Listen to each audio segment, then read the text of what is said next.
Then SSX Tricky.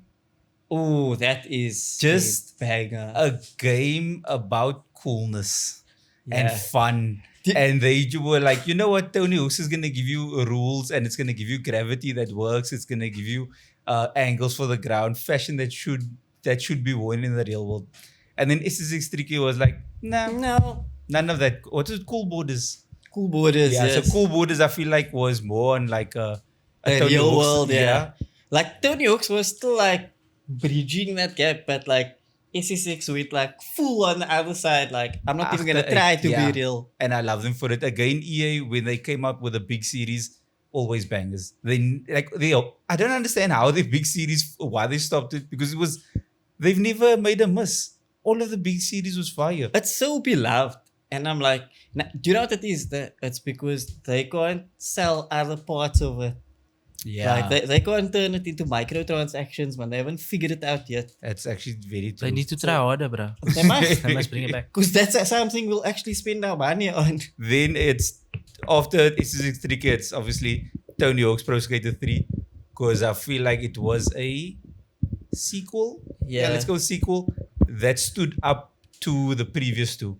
Like it had enough growth and of the old one. Yeah. It was like your favorite band releasing a new album. You wanted to be new and you wanted to be the same. And I felt like Tony Hawk's 3 was the perfect sum of that. I did like enough that it wasn't like too different. Yeah. But it was like, it felt fresh, but like you were getting like you could also perspective. Basically switch like the manual combos, the flatline tricks became a lot more. Rodney Mullen was sticking a bit more also.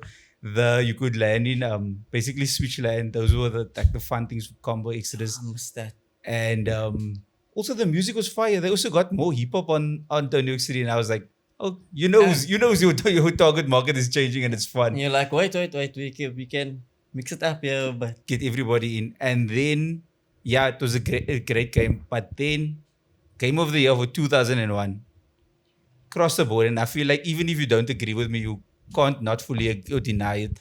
Grand Theft Auto 3. Yeah.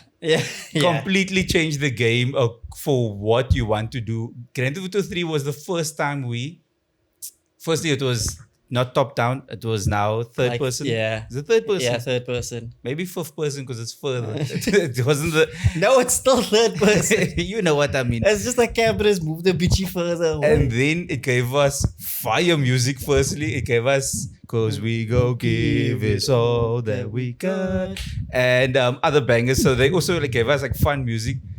That thing of it being 3D. Yeah. Is it 3D now compared to the last two? You can say. Yeah. And then also, as a child, when you drive in the road, you go, what if I just swerve off here?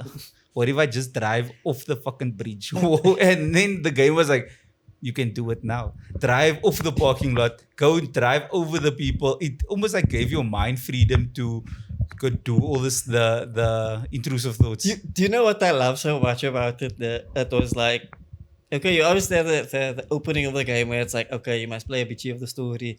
Just start now, then you get set up in it. Then it just says like, yeah, do whatever you want to. And you're like, wait, what? Like, they just gave us everything, like different cars that had different mechanics. They gave us different people that responded differently, different guns that also shot people differently.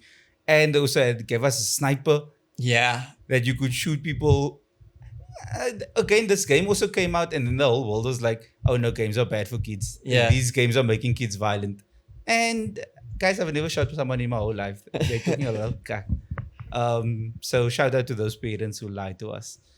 But it was also like that level of like satire that they wrote into it, like a lot in like the radio stations. Yeah. If you listen to it, it was like sharp meta humor that they were using.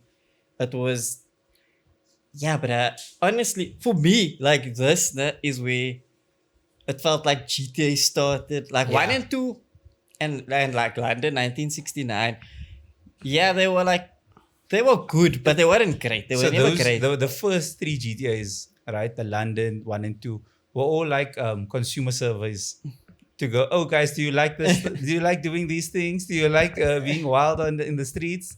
Do you like not having a mission and still wanting to kill people? Okay, here's the actual game. And then when they gave us GTA 3, we were like, It was like they never had the tech at the time, man. And then they were like, they got the tech and they're like, wait, let's do this. then I also had, It also had like day and night cycles because it would be like daytime, nighttime. yes, It was like, the amount of freedom that game just gave us was it gave you firefighter missions, it gave you paramedic missions, police missions. it gave you all these Taxi. sidelines. You could go ride a taxi and go pick up people. Then also I had GTA 3 on PC.